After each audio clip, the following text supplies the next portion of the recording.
Hi, everybody. I'm Ralph. He already introduced us. This is Andrew. I'm Andrew. Yeah. Like you said, we both work at Red Hat. We both work on the Complex project, which is Red Hat's new build and release system for container images and soon to be all artifacts at Red Hat. Do you want to introduce yourself? I think you did a great job. Good, thanks. I like to talk in stories and analogies. Like when I try to explain what I do for work to my wife or to my mom, I say, I work in free software, and they say, oh, that can't be a thing for you. You can't have a job working in free software. So I have to tell stories and analogies and make up things that they can relate to. So when talking about provenance, I like to introduce it by talking about something that you might experience with a real physical good, right? If you're buying something, you'll find on the packaging, this is a product of the US or a product of Mexico. You might see some sort of criteria stamped on the packaging that signifies what kind of certifications it underwent. Or inside a box, you might find like a label that says, inspected by quality inspector number 17, right? These are things that are like provenance, but for real world goods. I have to say that it sometimes gets confused with an SBOM, right? You talk about provenance, and SBOMs are very similar kinds of things, but also very different. SBOMs have a great metaphor in the real world, which is the ingredients label that you'll find on the back of a packaging telling you all of the things that are in this product, this food that you're consuming. And provenance is like that, but it's not the same thing, right? It's like more about the origin and the processes that something underwent on its way to becoming a product that you consume. And so when you consume software artifacts in production today, you might ask, do you know the provenance of those artifacts? And unfortunately, this is not a thing that I think that most people can expect for software artifacts that they receive today. If you're getting something from a vendor, if you're getting something from upstream, typically it doesn't come with any sort of record or metadata that communicates to you the provenance of that artifact. It's just not the case today. Growing, yes, but definitely not a standard. So for software, what is provenance? You want to know, what things might you want to know about a software artifact? Its source, what transformations that software underwent on the way to becoming some sort of binary artifact that you're consuming. What was the build process that built it? Where and when did that happen, right? Anything that happened to it post-build and any kind of verification checks associated with it are things that you could all talk about as being associated with the provenance of an artifact. And why might you want to know these things? This is a diagram borrowed from the Salsa documentation, which is fantastic documentation, depicting a model of the supply chain for software artifacts kind of abstractly or generally, and indicating all these different points at which there's a potential threat, some of which are realized threats that we've seen in the past. Famously, SolarWinds was a compromise at point E in the pipeline. There was an attack on the PHP maintainers compromising the source repo, the source forge that they were using at the time, which is something at point C in the system. And the XZ attack, where there was a contributor or an attacker who posed as a contributor gaining trust over time, who manifested as an attack at points either A or B in this diagram, depending on how you think about what A and B mean. So what have we done with this in the past? Traditional software signing has been the thing that, as I came into software, I was educated by my peers to always look for signatures on artifacts that you consume. If you're consuming an artifact and it doesn't come with a signature, then you should be really suspicious of that artifact, whatever it is. And maybe not everyone thinks this way, but at least from my point of view, that's been a standard way of acting and behaving as a consumer of software for a long time. And it's pretty good, right? But if we go back to the diagram, all it really represents is some sort of guarantee about the last 2 points in this diagram, right? From the distribution of some sort of provider to you. And in verifying a signature, there's some ambiguity about what the signature means, right? Like if something is signed, what is the person trying to tell you by signing it? That it came from them is kind of all that you can really say about it. But if they wanted to try to characterize or qualify different artifacts, or different criteria, different aspects of the artifact to you, that's just not findable in a signature, right? So enter attestations. The in-toto attestation framework is I think of it as a lower level framework for specifying attestations in general, not just provenance attestations, but attesting to anything about an artifact.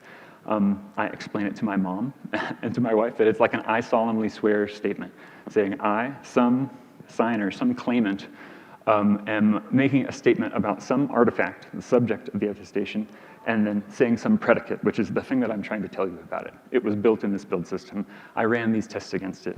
I scanned it for these vulnerabilities, and these were the results that I got. Key is that it's signed. So like a signed artifact, you can verify that the attestation comes from a particular identity that you want to trust, but better than a signature, it's conveying some particular information that they want to express to you, the consumer. Just quickly on tools, the cosign tool is, from the SigStore project, is like the de facto tool for generating and working with attestations from my point of view. It certainly doesn't have to be the only thing. You can implement more tools around this, but it is definitely the thing that I think most ecosystems and most groups are picking up and using. You can use it to create a predicate that is kind of nonsense, that nobody would recognize as a thing to consume. Here, a hello world predicate that you encode in JSON. You can use cosign attest to create an attestation about that predicate, about some artifact, and push it into a registry where someone can consume it. But what they would do with this, is not clear. There's nothing useful there. Which gets me to this, and this is the main point that I think I want to make, is that what we include in the provenance attestation in terms of its details has a huge impact on what kinds of things we can do on the other end of that process. If we acknowledge that just signing artifacts doesn't convey much information, what new things could we do if we included a ton of information about the build and all the processes that some software underwent? And here I want to highlight 3 different tools. I think there's surely more tools out there. This can't be comprehensive.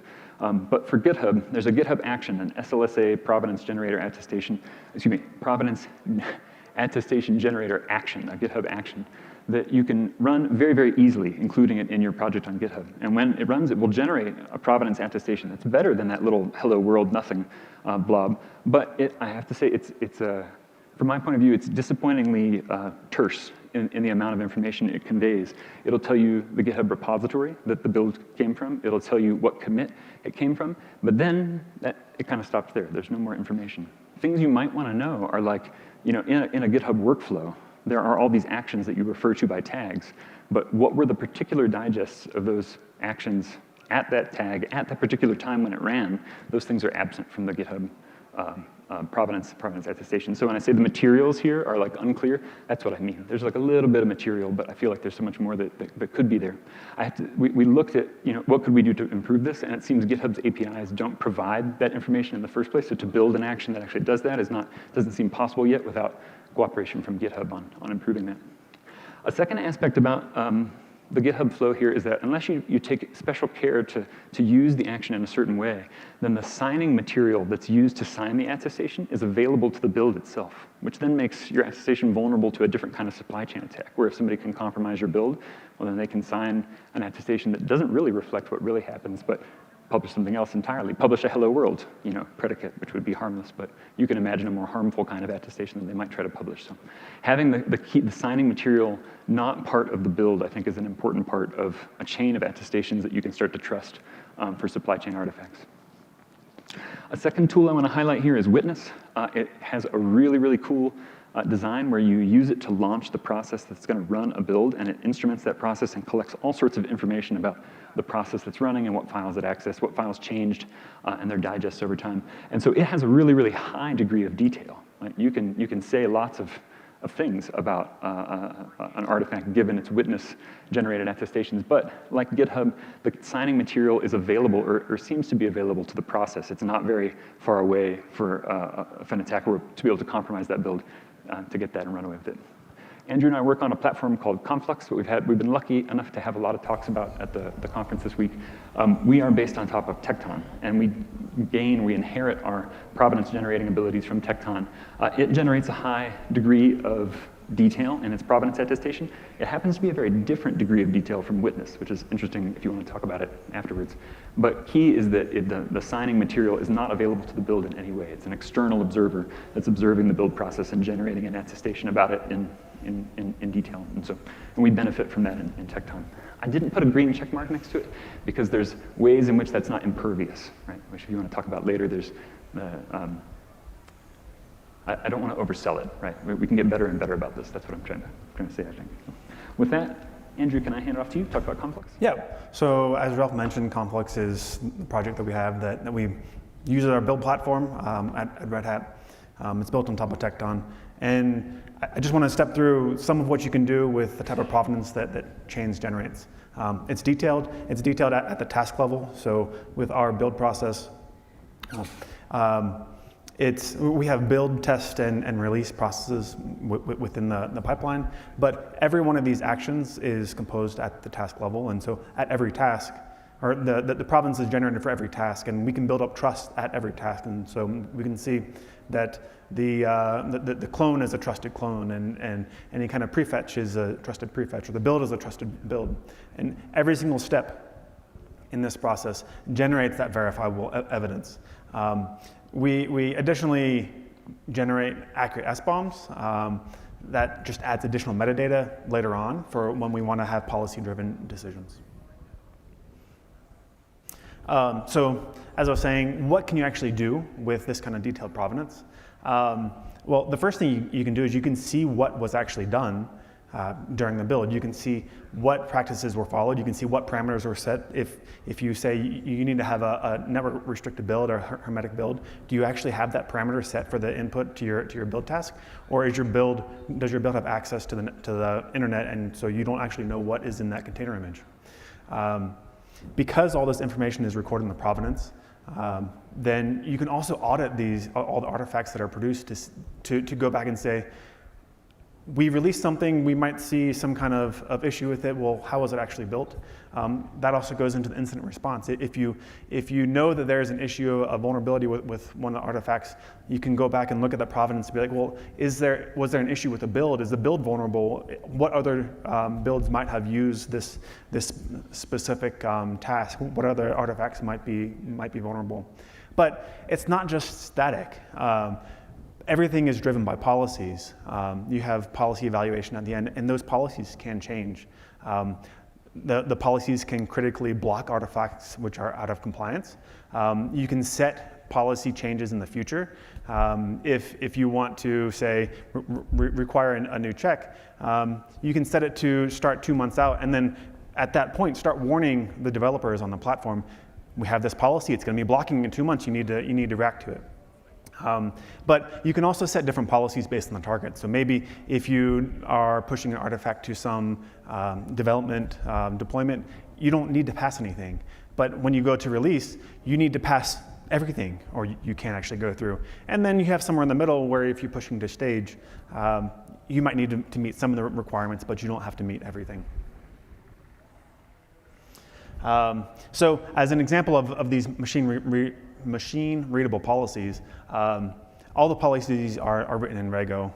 The policy engine conformant that we use, it's based on OPA.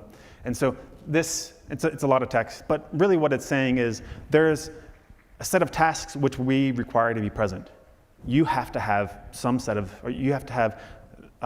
something within these required tasks. So maybe there's 3 different clone tasks which are allowed.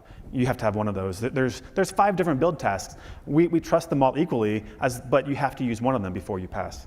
And so this is if you haven't worked with Rego, yes, it's a little funky to work with, but it's readable for a human to define the policies, and it's ultimately the important part is that it's machine readable to ingest this attestation, all this extra evidence to make this automated decision.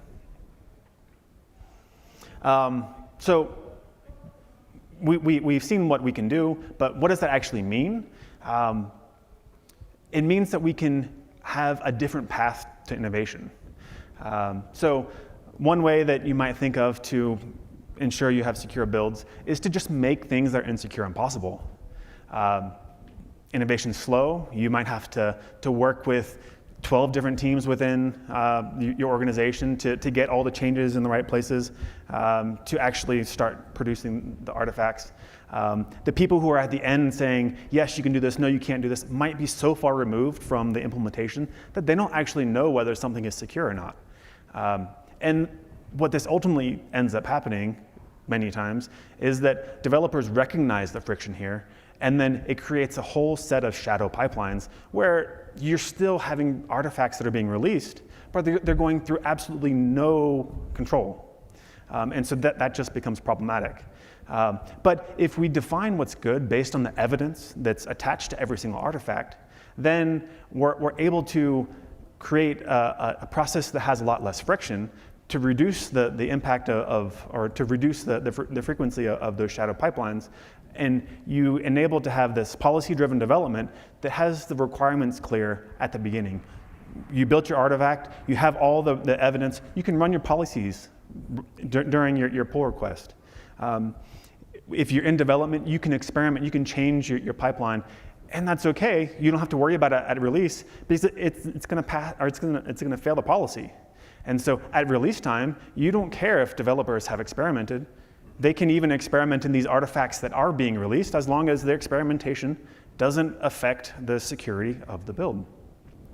So this results in a much faster feedback loop, and as I'll talk about tomorrow at the OpenSSF Community Day with Julian, it actually has the ability to democratize contributions to define the capabilities of the build process as well, because you have the trust based in the attestation, and so as long as you create additional tasks or additional functionality which is associated with the attestation, you can understand your trust in those actions.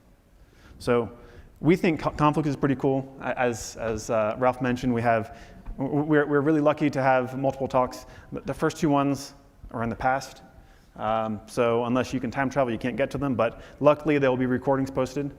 So if you weren't able to go to those, then you can see online in a couple weeks. Ralph and Rogue have a talk later today at OpenGovCon in a different room where we look at a more detailed flow of how we manage the security and vulnerabilities throughout the pipeline. And then, as I mentioned, I'll be back at the OpenSSF Community Day to talk about this community contributions. Are there any questions? All right, thank you all. Yep, any questions for him? Does putting a K in front of it make it cool? Yes. It does now, yeah. The question for the recording, does putting a K make it cool? And it does. It does, in fact. Yeah. Thank you for the talk. Is testing part of attestation? Can it be, should it be? Like what kind of tests I ran for my software?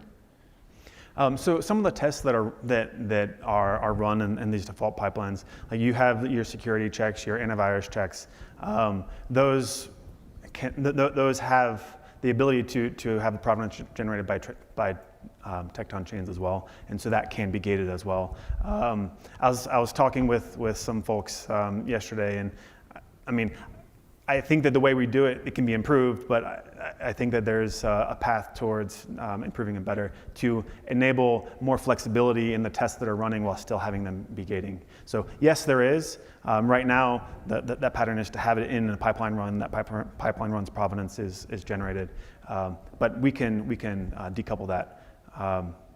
So thanks for the question. All right, we have time for one more. In the back? Yep. Oh, hold on. Thank you. Great talk, and I just was curious, in your experience, what do you find, what do you think are the biggest challenges in adopting a framework like this or implementing this into your tool chain? And is it something around the policies, writing the policies, implementing them, or something else? I'm just curious in your experience. I think once you have like a foundational platform that can generate them, then the problem is probably writing policy. It's analogous to a problem that I think a lot of other people have in some of the other talks about SBOMs, which is you can do this work to start generating SBOMs in all your pipelines, and now you have this big old pile of SBOMs, and what are you going to do with them? So you have a big old pile of attestations. We've set up a system where we can do something meaningful with that. We've got the gate to production in place and got our hands on that, where we can enforce a policy check on every release. So getting control of that and then writing meaningful policies is probably the hardest part. All right, thank you very much. Appreciate it. Let's give him another hand. Oh, I guess you have a question. Oh, no, I want to make one plug, which is, I'm sorry we don't have a QR code, but the slides are available here. You can find them online. There's an appendix that has some commands you can go to check out the details of the provenance attestations from those other tools, which if you want to dive more, that's a place to go look. Thank you. Okay.